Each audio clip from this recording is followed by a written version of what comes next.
We're joined in the studio by Charles Goodhart, Emeritus Professor at the London School of Economics and a former Bank of England policymaker. Welcome. Thank you very much indeed for coming on The Last Word. I'd like to go back to Eurobonds and to Angela Merkel and begin there, if we may, because there's been quite a lot of dissecting of what she said and what the finance minister has said. Do you get the sense that this is a no forever or a definite no, but only for now? It's only for now, but I have great sympathy with the German position. Again, this is another financing mechanism. It's not solving the basic problems that are causing major divergences between the European countries. Now, the finance minister in Germany actually said that this would become an inflation community if there were Eurobonds. Does that make sense to you? Do you think that it wouldn't particularly work and could indeed cause inflation? No, I don't think it would make it inflationary, but what it could do under bad circumstances would be to load a huge conditional debt burden on the German taxpayer, because ultimately they stand behind these bonds. And I think the concern is the possible extra burden that Germany may be absorbing, rather than that it would of itself be inflationary. No, so without Eurobonds, if they're off the table for now, where does that leave this debt crisis? In difficulties. And we've yet to see the politicians really getting ahead of the game. And the game is moving at the moment really rather fast. Do you think that they could be strong-armed yet, Germany, into accepting some kind of Eurobond? There have been things in the past that they haven't particularly wanted to do, and they've been forced to do them in this current crisis.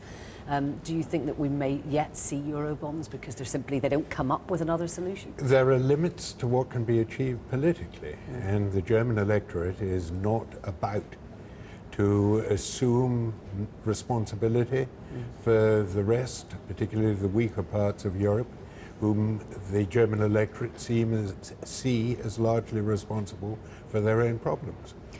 Now, when we look at the credit default swaps and the cost of insuring debt and what's happening there now, how concerned are you that this may turn out to be to fuel a banking crisis as well as a sovereign debt crisis? Well, the two have always been intertwined, and as we saw in Ireland, when the banks get into difficulties, even if the government previously was in quite a strong position, they have to help guarantee the debt of their banks. You can't let your banks go bust.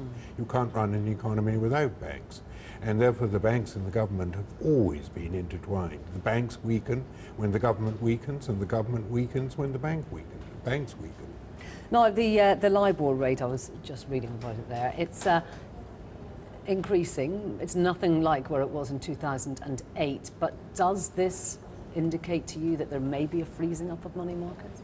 It could be, and in some ways I think that's more of an immediate danger to the stability of Europe than concerns with government debt, because countries can go on even if governments have to scale back their activities, even if they have to do so quite sharply.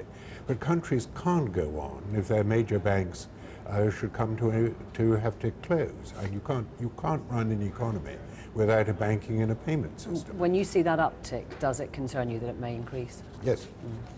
Now, if we look at what's happening in the US, we're kind of covering all bases today, but this is a big week in the US. We've got Jackson Hole, and at the end of it, a lot of emphasis now on what Ben Bernanke is going to say. Well, don't assume that much will come out of Jackson Hole. I mean, the Fed, like most of the rest of the governance arrangements in the USA, are actually quite split.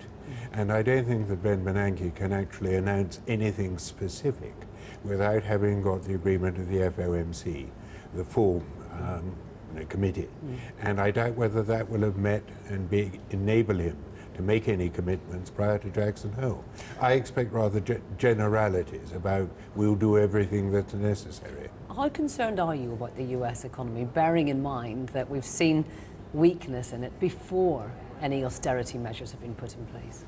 Well, to some large extent, the US is a self-inflicted wound as a result of the political dysfunction in Washington, the inability to come to reasonable compromises, the massive disagreements over the kind of measures that should be taken, the inability to reach decisions on fiscal policy.